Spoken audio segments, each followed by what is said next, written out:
জয়পুরহাটের পাঁচ বিবির ধরঞ্জি ইউনিয়নের উচনা সোনাতলা ঘোনাপাড়া সীমান্ত এলাকায় বিজিবির বাধা উপেক্ষা করে আবারও কাঁটা তারের বেড়া দিয়েছে ভারতীয় সীমান্তরক্ষী বাহিনী বিএসএফ। ভোরে সীমান্ত এলাকায় 281 পিলারের 34, 35 ও 36 সাব পিলারে এ ঘটনা ঘটে।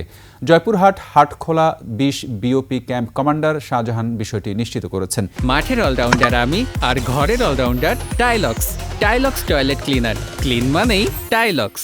বিজিবি জানায়, সীমান্তের হাটখোলা বিওপির পূর্ব উচনা ঘোনাপাড়া এলাকার মেইন পিলার 281 সাব পিলার পর্যন্ত অংশে আনুমানিক 20 গজ ভারতের অভ্যন্তরে আবারও কাঁটাতারের বেড়া নির্মাণের জন্য কাজ শুরু করে বিএসএফের সদস্যরা।